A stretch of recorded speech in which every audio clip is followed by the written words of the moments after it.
Pessoal, vamos agora à parte conceitual e de notações que nós iremos utilizar para trabalhar com as regras de associação. Primeiro, o objetivo de você ter uma regra de associação é que ela seja interpretável, ou seja, já que eu estou trabalhando com modelos descritivos, eu tenho que descrever o conteúdo lá que está presente na base de dados, não é simplesmente fazer uma previsão, tipo, vende a ação que vai subir, aumenta a produção de energia elétrica, enfim, né, não ter essa resposta simples e objetiva, né? Então é muito importante que eu tenha o entendimento, daquilo do conjunto de base de dados, já que o modelo descritivo busca descrever os padrões ali do conjunto de dados, Então é importante que elas sejam interpretáveis, Além disso, é importante que elas sejam não triviais. O que é não trivial? Que conhecimento não seja óbvio, Então primeiro vamos descrever aqui, ou conceituar o que são as regras interpretáveis, Bom, geralmente dentro do aprendizado de máquina a gente tem um paradigma que é chamado de paradigma simbólico. Paradigma simbólico é dado este nome porque normalmente ele é disposto, o conhecimento extraído é disposto no formato de símbolos que são facilmente interpretáveis pelo ser humano. Por exemplo, se a gente vê uma regra que tipo A D não implica em B, eu consigo interpretar rapidamente essa regra.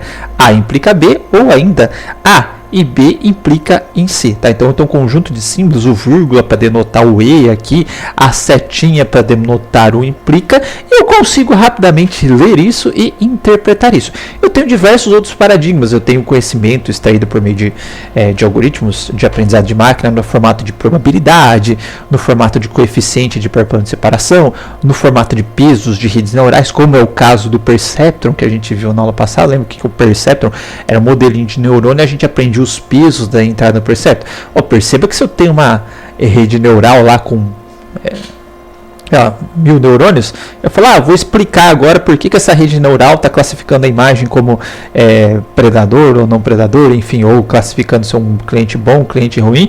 Aí eu vou ter que ficar analisando qual que é o peso desses 1000 neurônios, é algo muito difícil de se explicar, inclusive de entender, Já o paradigma simbólico é muito simples de explicar entender o conhecimento ali extraído, Então a ideia da intuição ou do intuitivo é que seja fácil de ser interpretado, Então as regras de associação, elas têm justamente para ser fácil de interpretar, elas fazem uso do paradigma simbólico, E o paradigma simbólico, dentre os paradigmas de aprendizado de máquina, são aqueles que são os mais interpretáveis ou fáceis de interpretar possível, Por outro lado, a gente tem a questão da não trivialidade, Então,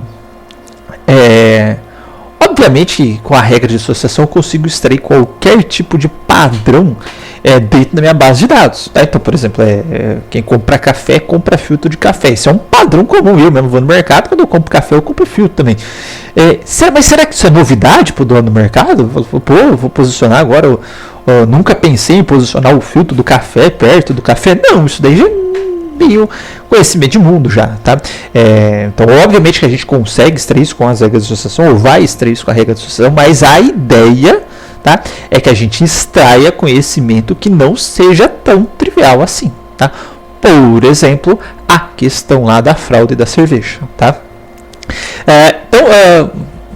a ideia que não seja trivial. E uma coisa, e tomar cuidado também, que a questão do conhecimento feito por conta de uma campanha promocional que de repente falou, quem compra tal coisa, compra outra coisa também, mas essa outra coisa está sendo comprada por conta de uma promoção, por causa de pague 2, leve 5, concorra a um carro comprando esse produto, etc. Então, determinados períodos, pode ser que a venda de um determinado período seja aumentada por conta dessas promoções. Então, é legal tomar cuidado com esse tipo de coisa, além disso, também deve-se tomar cuidado, na hora de interpretar a regra com relação à causa e efeito, então uma das coisas que a gente vai extrair acho o seguinte, compradores de seguro de carro também compram carro com probabilidade de 100%, ou seja, toda vez que alguém compra um seguro de carro é porque comprou um carro,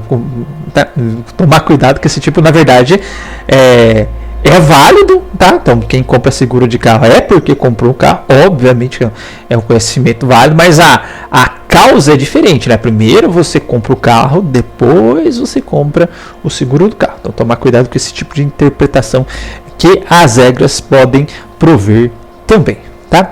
Bom, enquanto o formato das regras, tá? Tem implementações clássicas, muito clássicas aí, e algumas mais modernas, não tão modernas, mas assim, que consideram como entrada, tá, simplesmente um arquivo TXT, tá, na qual nossa, eu xinguei minha própria implementação de não moderna, tá? Porque a minha considera assim também.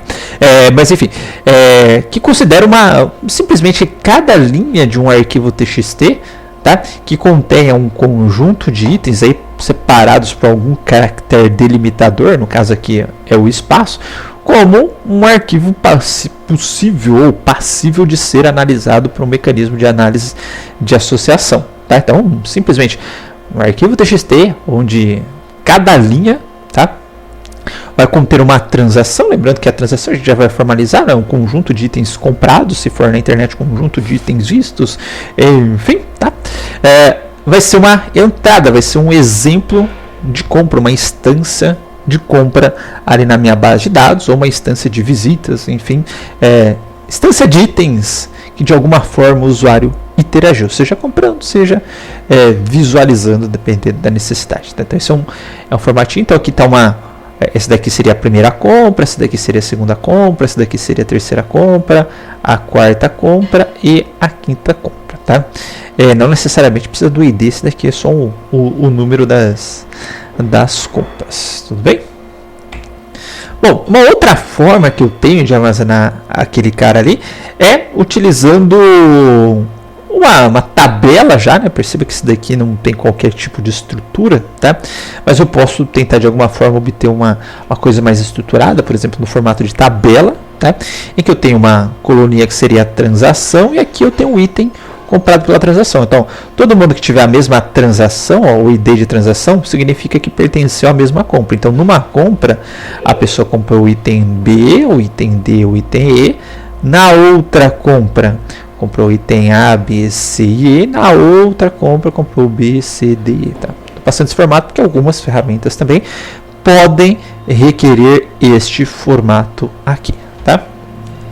E por fim, um outro formato ainda está no formato de tabela esparsa, que a gente chama, tá? Porque tabela esparsa, porque grande maioria dos itens vai ser zero. Nesse caso aqui, como é um exemplo pequeno, não necessariamente, mas em exemplos grandes, tá? A maioria dos exemplos vai ser zero, em que cada linha representa uma transação, tá? E cada coluna, tá? Um item passível, né, de ser adquirido, comprado ou visualizado. Então vamos supor que na minha vendinha, tá, tem apenas 4 itens: leite, pão, manteiga e cerveja, tá? E então eu teria 4 colunas além da transação, cada uma representando um item, e na transação eu marco com o valor 1 se a pessoa levou o item e 0 se ela não levou o item. Tá? Então, na primeira transação, se o cara comprou leite e pão, eu vou lá, marco leite e vou lá, marco pão. Tá? Na segunda transação, o cara só levou manteiga, eu vou lá, marco manteiga, 0 para as demais. Na terceira transação, só pegou cerveja. Na quarta transação, comprou leite, comprou pão e comprou manteiga. E na quinta transação ele só comprou o pão, porque os demais estão zerados, tá? Por questão de exemplo, tá? Eu vou utilizar este formato aqui, tá? Formato matricial. Mas qual que é o problema de você utilizar esse formato pura e simplesmente dessa forma, como uma tabelona? Vamos supor que o meu mercado ele tenha 1000 tipos de produtos. Então eu teria aqui 1000 colunas mais a coluna da transação. Quando você vai fazer a compra no mercado, você quase nunca vai levar os 1000 produtos, certo? Pelo contrário, eu no máximo levo uns 20 produtos, sei lá, diferentes. Mas no máximo mesmo, situações raras. Normalmente vai ali uns 10 tipos de produto diferentes, 5, tá? Então perceba que se eu tenho 1000 produtos, Era 1000 que eu tinha falado também. Chutando baixo, tá? E eu levei só 10. O que significa? Essa linha vai ter 10 valores 1 e o restante 0. Tá? Só que na hora de eu fazer a análise de associação, ou seja, descobrir quais itens estão associados, só me interessa a ocorrência, não me interessa a não ocorrência. Eu quero descobrir quais produtos o cara está comprando, não quais produtos o cara não está comprando. Tá? Então esse 0 não importa para mim. Só que eu estou armazenando a maioria do meu espaço de armazenamento, tá? Isso seja em disco, seja em memória, tá sendo destinada a armazenar os zeros, que vão ser a maioria das ocorrências, e eu não vou usar esse espaço. Então, baita desperdício de memória. Tá?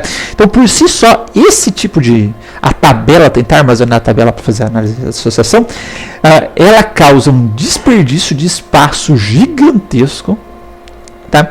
Além de um desperdício de processamento que nós iremos ver, porque quando eu mostrar a implementação eu vou comentar este detalhe para vocês, tá? Mas por enquanto, só falando que tem a tabela, mas eu consigo representar essa tabela, não necessariamente em formato de tabela, tá? Mas enfim, uma outra estrutura, e aí vem a importância das estruturas de dados, tá? Todo mundo fala, por que eu tenho que aprender que não sei o que tem, não sei o que lá. Aqui vai dar um exemplo brutal de diferença de estrutura de dados. De eu passar uma tabela, tá, para uma outra estrutura que a gente vai ver daqui para frente, tá? Um índice hash, né, que a gente vai ver daqui para frente, tá? Então isso de fato, tá, pode tornar um processamento que demoraria pequeno, né, que demoraria um dia em 1 minuto. Agora você pega o Walmart, tá, que tem trilhões de dados armazenados por dia querendo fazer análise de associação, tá? Então eu consigo fazer um processamento de 1 ano durar algumas semanas, tá? Então, estrutura de dados é importante aqui, mas como eu falei, por questões de exemplo, tá? A gente vai visualizar o dado na tabela. Na prática, nunca armazene esse dado em tabela, tudo bem? A gente vai ter uma outra estrutura por debaixo dos panos que irá representar esta tabela para a gente, tá? Bom, dado isso, tá? Formalizando aqui um pouco mais a questão das regras de associação obtidas por análise de associação, eu falei para vocês que a gente vai ter um item 7, tá? Que esse item 7, tá? Vai ser o conjunto de itens, tá? Possíveis de serem adquiridos ou visualizados na minha base de dados. Então, se eu estou no mercado, cada itemzinho desse daqui vai representar um produto. Então, eu assumo que eu tenho M produtos no mercado, tá? E aí eu tenho a transação, ó. A transação é aqui a notação de subconjunto, tá? Que significa eu vou ter um conjunto que está contido nesse conjunto maior. Se esse conjunto maior representa todos os produtos do meu mercado, um subconjunto representa uma porção desses produtos. Então, se o meu mercado tem 1000 produtos, eu vou levar 5 produtos, então eu vou ter um subconjunto de 5 produtos, mas esses 5 produtos, eles estão contidos no meu conjunto maior, que é o item 7, que é o conjunto de todos os itens do meu mercado. Tá? Então, cada compra que eu vou fazer gera uma transação, e esta transação, tá, ela é um subconjunto do meu item 7. Então, por isso que o T está contido no I, que é o meu subconjunto aqui. Tá?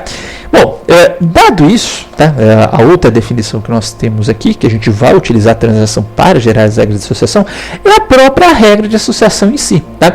A regra de associação, ela tem o formato A implica em B, tá?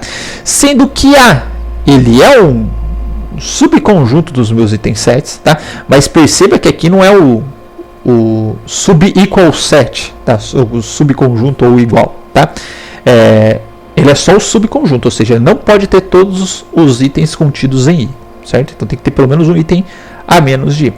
O B também está contido em I, tá? É o subconjunto, mas não pode ser o subconjunto E igual a I, tá? É só o subconjunto de I.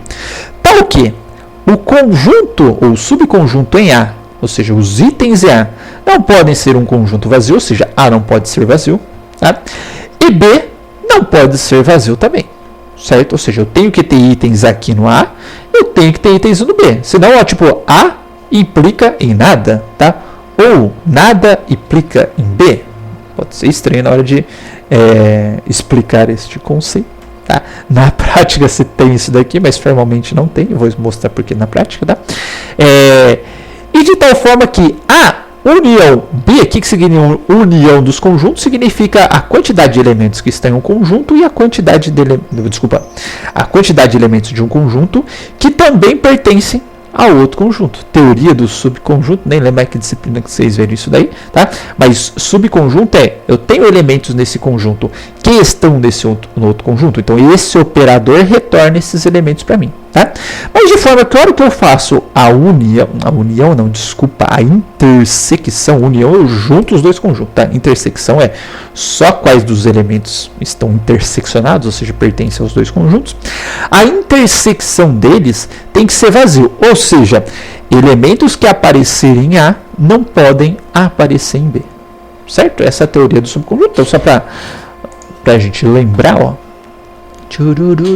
SAD, colocar um backgroundzinho aqui, tá? Vamos supor que eu tenha um conjunto aqui. Eu esqueci de ligar. Falha operacional. Agora sim. Tô com meu tablet ligado.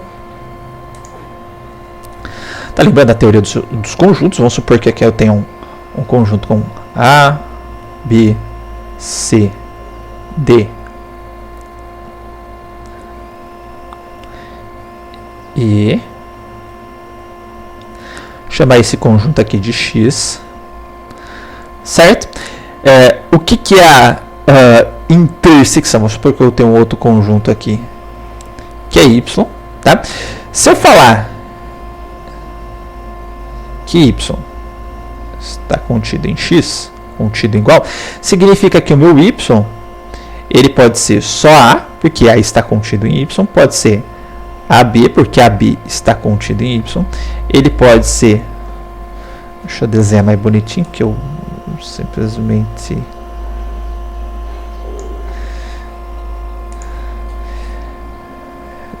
fiz um negócio totalmente feio aqui, tá? ABC está contido em X, ok? ABCD está contido em X. ABCD está contido em X, tá? Não vale, tá? Se eu colocar, por exemplo, o F aqui, porque esse cara aqui, na verdade, tem mais elementos que esse daqui. Então, nunca que esse cara aqui, todos os elementos desse cara estão contidos, tá? Ou aparecem aqui no X, tá? Então, até aqui é o subconjunto, esse item aqui, ou igual, tá? Chamo de igual. Se for só esse carinha aqui, ó, só o contido, esse daqui não vale mais, tá? Porque não tem mais a equivalência de igualdade, tá? Tem que ter pelo menos um elemento a menos aqui para este cara aqui estar contido a esse cara, senão é igual, tá? Esse carinha aqui seria igual a esse conjunto. Então, o contido, tá? Tem que ter pelo menos um elemento a menos. A intersecção, a hora que eu falar, dado que eu tenho esses dois conjuntos aqui, tá? Se eu fizer Y intersecção X, neste exemplo aqui, ou deixa eu alterar um pouquinho esse exemplo aqui, ABC,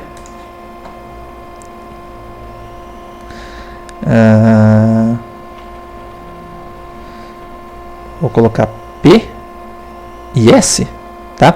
A intersecção deles, ó, qual elemento que aparece aqui também?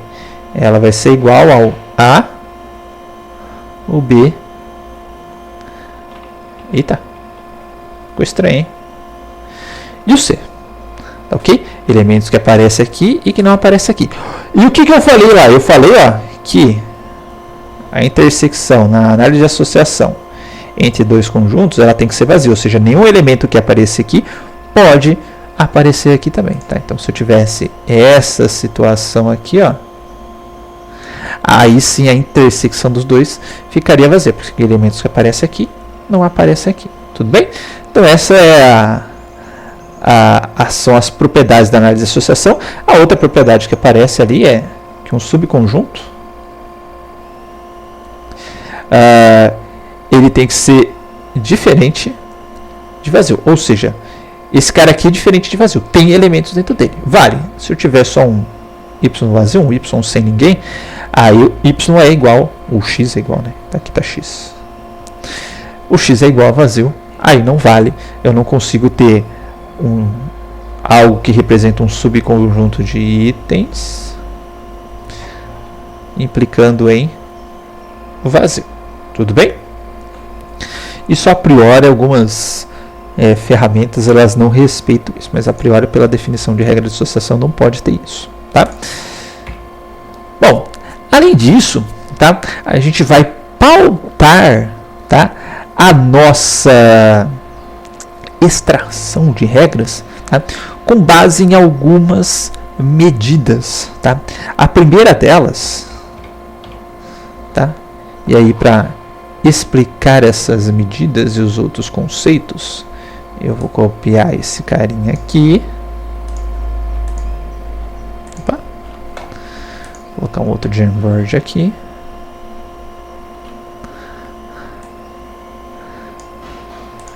Tá? E aí, já para conceituar, antes de entrar nas medidas, fazendo uso de todas as nossas notações, ó, eu tenho o meu I, ele é igual, qual que é o conjunto, né, de todos os itens que eu tenho na minha base. Nesse caso aqui é o milk, nesse caso aqui é o bread, o butter e a manteiga, tá?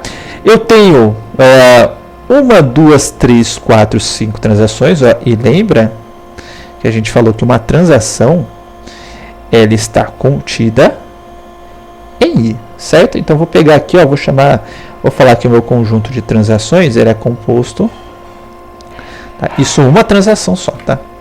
Eu vou colocar aqui, falar que o meu conjunto de transações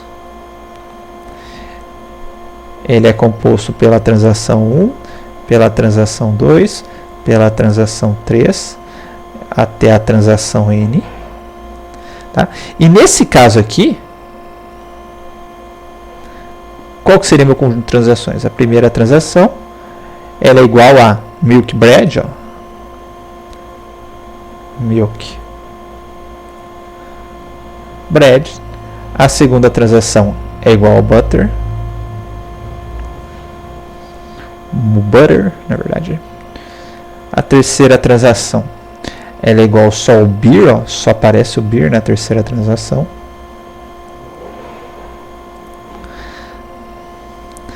A quarta transação é igual ao milk bread.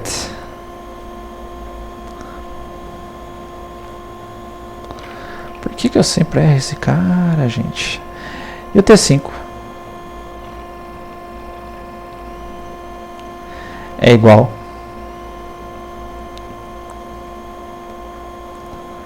ao bread, certo? Então esse é o meu conjunto de transações. Perceba que cada um desses conjuntos de transações eles estão contidos em I, ou seja, milk bread está contido nesse item 7 aqui, butter está contido nesse item 7, beer está contido nesse item 7, milk bread butter está contido nesse item 7 e o bread está contido nesse item 7. Tudo bem? Então, pegando aqueles itens e com base nessas informações aqui, tá? A gente consegue derivar ou entender agora as medidas que a gente vai utilizar para pautar o nosso processo de extração de regras de associação. A primeira delas é chamada de suporte relativo, tá?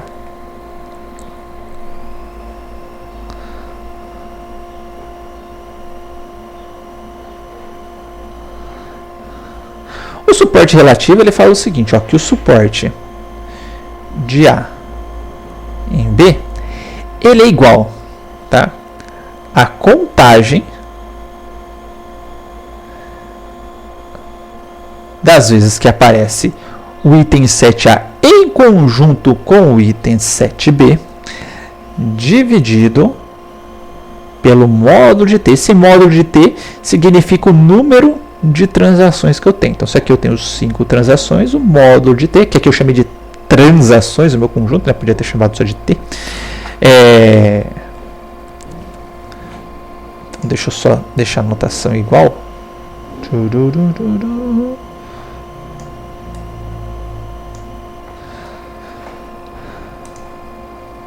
Aqui eu vou falar que o meu T é igual a esse cara. Aqui eu vou falar que um TI está contido em. Pronto, ficou corrigidinho.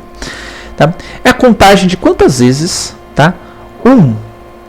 O conjunto de itens A ocorre junto com o conjunto de B. Lembra que a união, né? Vamos voltar para o nosso slide anterior. Tá? Se eu fizer X unido com Y, eu junto os itens de todos os conjuntos. Tá? Então isso aí vai dar igual, nesse caso, a B, C, D, E, P e S. Unir os dois conjuntos. Tá? Então, na hora que eu faço essa união de conjuntos, próximo slide, eu juntei todos os itens em A e em B, eu quero saber quantas vezes ele ocorre. Depois que eu contei quantas vezes ele ocorre, eu vou dividir pelo total de transações. Por exemplo, tá? Vamos supor que A seja igual a um conjunto com um único item só, seja o milk, e o B seja bread. Portanto, A união B é igual a milk e bread, certo?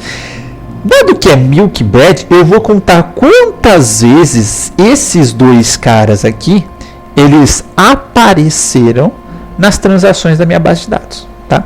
Então, o conte A, o B, vou colocar a formulazinha aqui. Essa parte de cima vai ser igual. Aí eu vou analisando aqui quantas vezes apareceram o milk e bread, tá? Por isso que eu falei que na teoria é legal fazer na tabela, tá? Porque aqui eu fixo essa coluna, fixo a outra coluna do outro item e vou vendo quantas vezes apareceu nas duas, ou apareceu um nas duas colunas, tá? Então nesse caso aqui apareceu um aqui, ok, é milk e bread, meu item 7. Depois só foi aparecer um nas duas aqui na transação 4. Ou seja, a contagem de milk e bread aqui, né, se contar por aqui também vai dar igual, é 2. E o número de transações é 5. Ou seja, eles apareceram 2 de 5 vezes. Tá? Rapaz, eu tô ruim de conta mesmo, 0.4, não consegui fazer de cabeça, hein? Oxi. Então isso daqui dá 0,4 ou 40%. Tá? Ou seja, suporte relativo significa que esses itens aqui aparecem em 40% das transações. Existe também o suporte absoluto. O que é o suporte absoluto? Tá? O suporte absoluto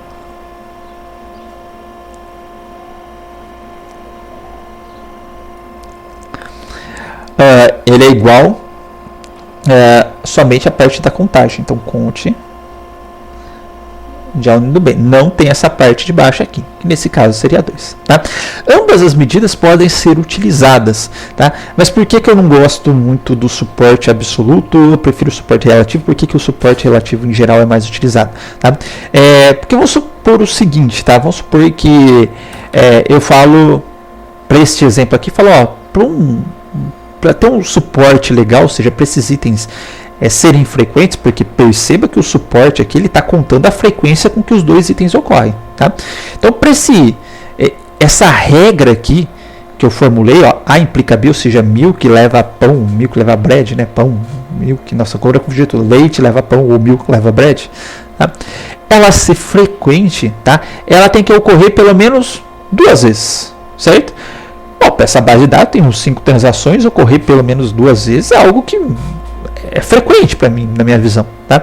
Então eu falo, tem que ocorrer pelo menos 2 vezes nessa base aqui. Legal, aqui ocorreu 2 vezes. Essa regra aqui, ela é frequente. Tá? Então, um leite implica em pão é frequente. Só que vamos supor que eu levo isso para a base do Walmart. Aí lá eu chego 2. 2 de 1 trilhão de transações é algo que não é nada frequente. Então ali eu tenho que colocar um outro número, tá? E fica difícil mensurar isso. Mas quanto que é frequente de 1 trilhão e etc. Então é legal você utilizar o relativo, que o relativo ele é percentual. Fala, ó, nessa base aqui ele tem que ocorrer 40% das transações. Beleza. Se eu for para a base do Walmart, tem 1 trilhão, fala, opa, o Walmart é 40% das transações também para considerar frequente. Ou seja, tem que aparecer pelo menos 40% de todos os registros. Tá? Então fica mais fácil, mais cômodo você definir esse limiar, não ter que ver quantas transações tem, ficar falando, o que seria frequente, o que seria 10%, quanto que é 10% disso, vai. Já com o uso relativo que ele já vai dar em termos percentuais direto para você. Tá? Então, primeira medida que irá nos guiar para extração de regra de associação vai ser justamente o suporte, tá? Que o suporte ele dá a frequência com que os itens da regra ocorrem. Porque não adianta eu extrair uma regra e falar, opa, leite de amêndoas implica em abridor de lata, porque ocorreu 1,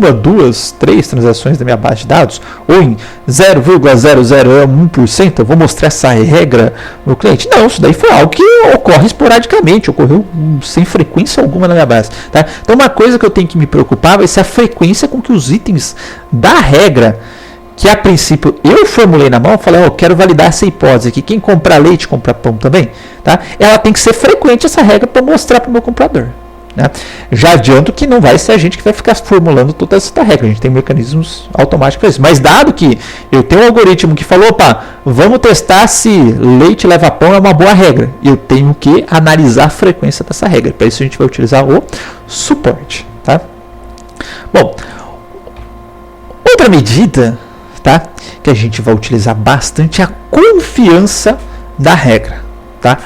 A priori, depois eu vou mostrar outras medidas, mas o algoritmo básico para extração da regra é suporte, ou seja, essa regra tem que ter frequência, os itens da regra tem que aparecer com frequência na minha base de transações, e a regra que eu formular ela tem que ser confiante, ou seja, eu tenho que ter uma alta força de implicação, uma alta probabilidade de implicação, ou seja, em, sei lá, 70% das vezes que o cara comprou o item A, ele também comprou o item B. Então tem uma confiança, tá, que é de 70% nesse caso aí. Tá? Mas é diferente do suporte. O suporte eu só contei quantas vezes, tá, os dois itens ocorrem na base de dados juntos.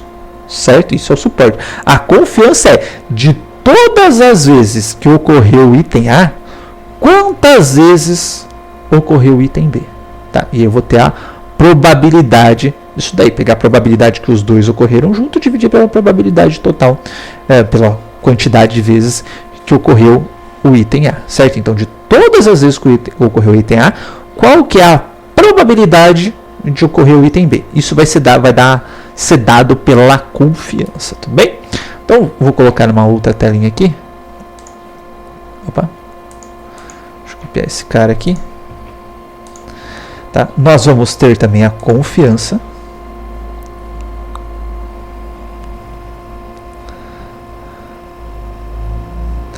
Tá? Então, opa, desculpa.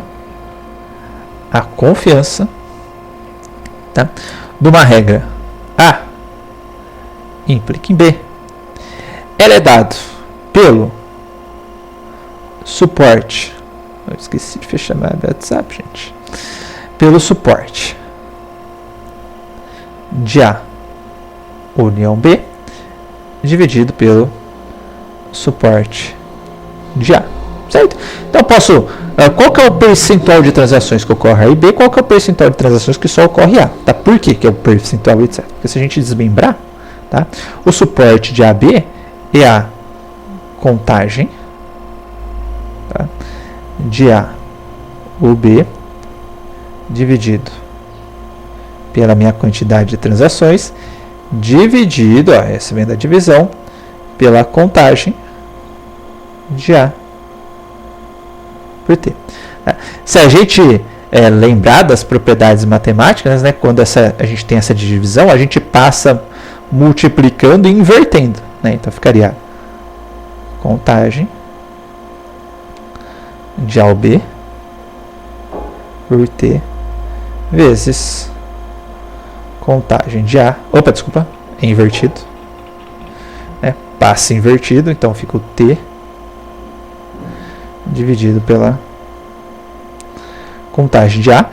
Esse cara aqui, com esse cara aqui multiplicando, né, ficaria a contagem de A vezes T dividido por T vezes contagem de A, mas como tem módulo de T em cima e embaixo, eu posso cortar. E aí fica a contagem ao B dividido a contagem de A. Tudo bem?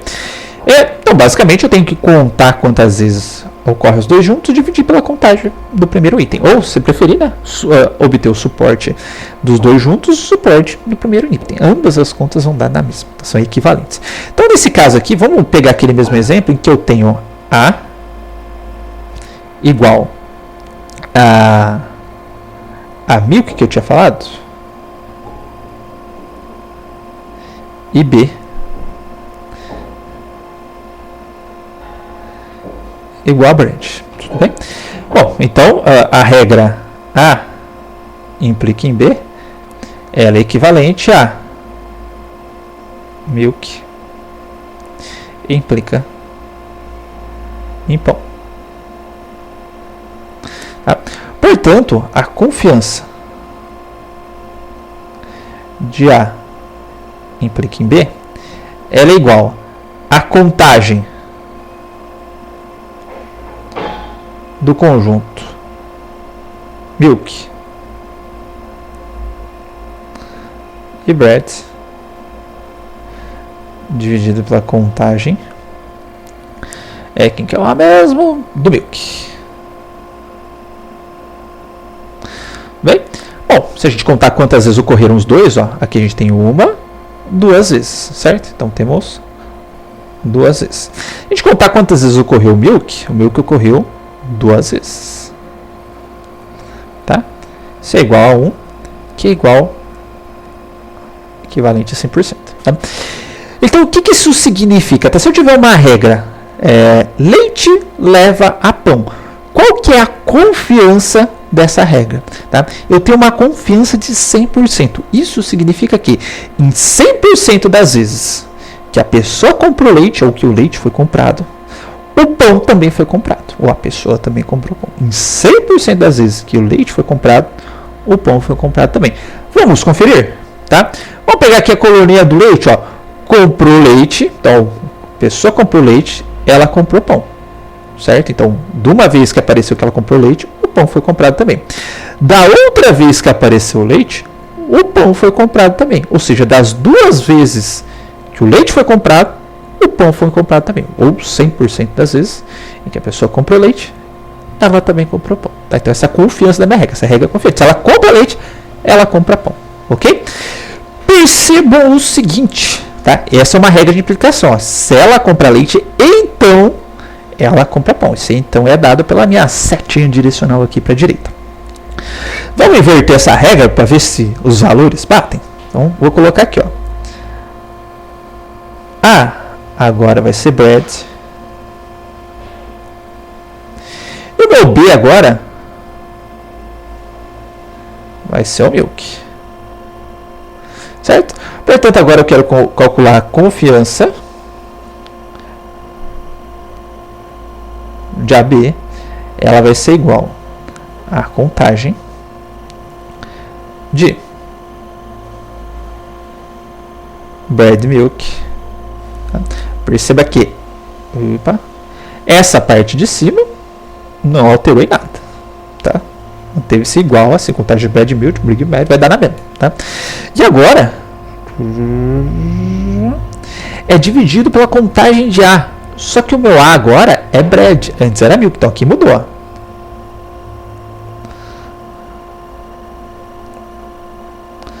Contagem de bread, nossa, aqui eu fiz uma sopa de letrinhas. Isso é igual a contagem dos dois não muda, né? Então, quantas vezes apareceu bread e milk? 2.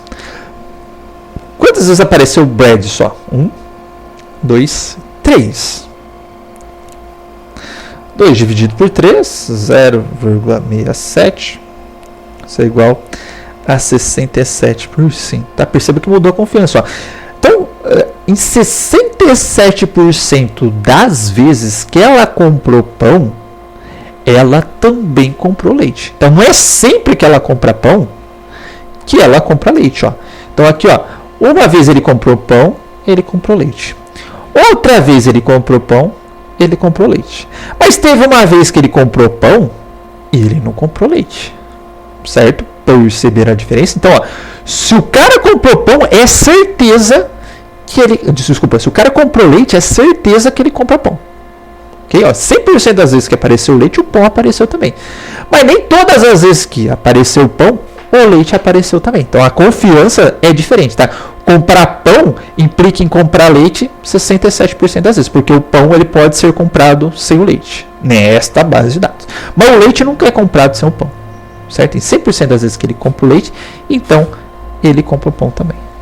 Beleza? Entenderam a diferença? Então, a confiança vai ser outra medida que a gente vai utilizar meio que para filtrar as nossas regras de associação. Não vou mostrar todas as regras para o meu gestor, tá? Eu vou mostrar aquelas que são confiantes, certo? Então, aparecer lá, pô, em 1% das vezes que o cara comprou o item A, ele compra o item B também. Interessa, professor? Não, é algo muito pequeno.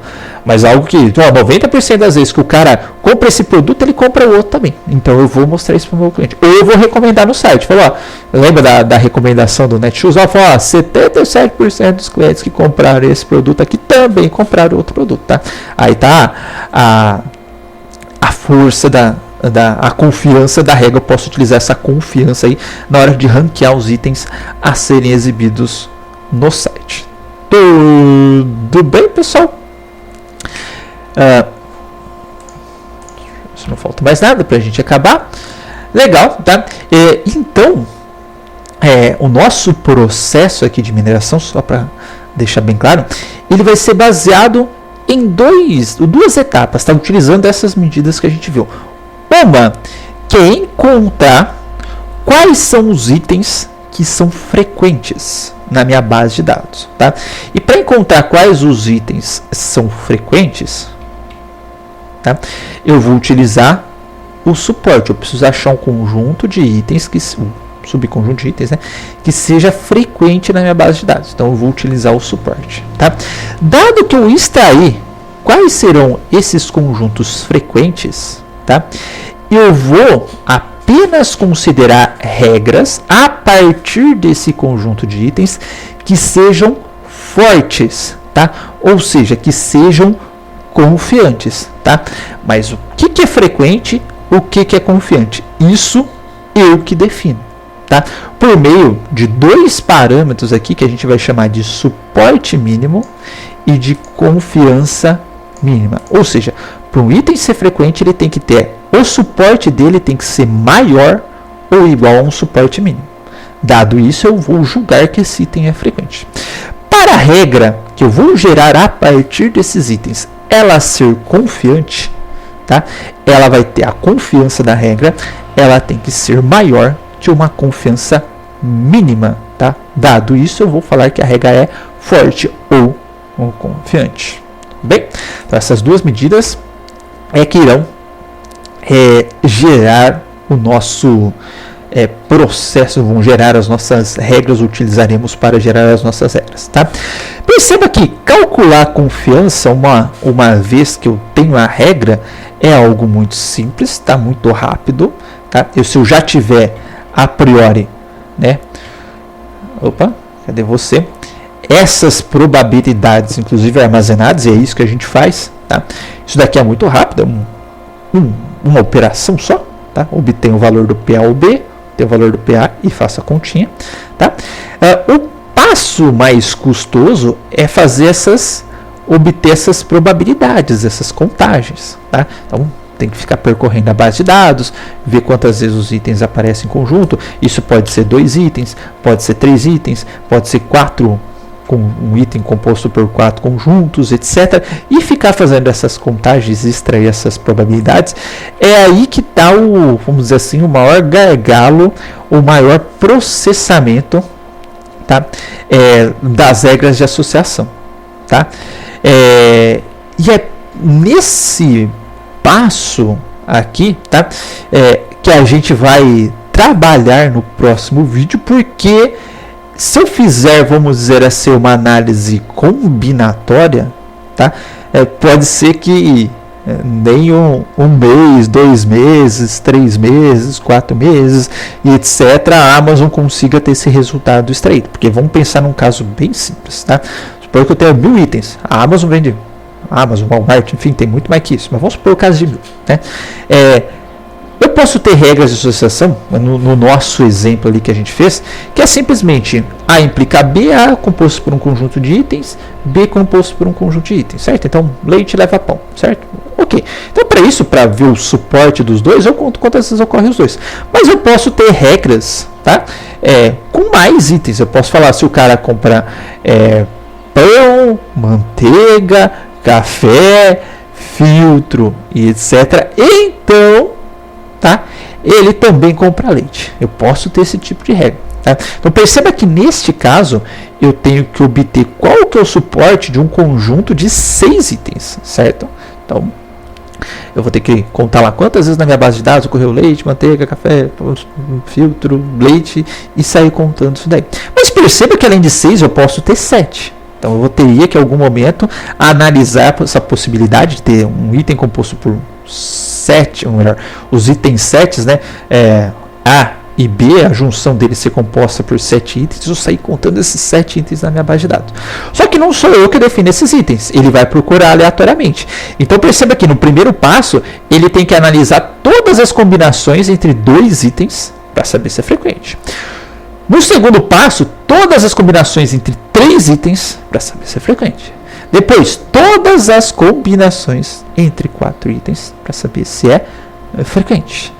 Todas as combinações entre 5 itens para saber se é frequente. Todas as combinações entre 6 itens para saber se é frequente. E assim por diante, o que dá uma análise combinatória grande. Se eu tenho 1000 elementos, eu teria 1000 fatorial combinações possíveis, ou que se vocês forem fazer esta continha, não é nada agradável o resultado que vai dar. Isso pensando em termos de 1000 itens, tá? Então, como, tá, que eu vou fazer essa geração para saber quais são os 2 itens frequentes, quais são os 3 conjuntos de itens frequentes, quais são os conjuntos de 4 itens frequentes. E além disso, em algum momento parar, falar, não adianta procurar mais conjunto com 25 itens frequentes que não tem. É aí que está o pulo do gato. Tá? É aí que a gente vai ter estratégias para viabilizar, tá, a extração de itens frequentes e, consequentemente, extrair as regras confiantes. Tá? A nossa base de dados não é algo muito trivial, mas não é algo muito bonito, é algo até muito interessante de se aprender e de saber. Tá? Então, para isso, tá, a gente vai utilizar ou vai ver nessa aula, tá, a abordagem mais famosa, tá, para o algoritmo mais famoso para extrair esses conjuntos de itens que são frequentes na minha base de dados. Tá? Depois que eu extrair os conjuntos de itens, eu consigo gerar as regras confiantes de maneira muito simples. Tá? Mas então, a gente vai ver o algoritmo que é chamado de a priori para fazer essa geração de itens. Tem alguns outros, tá?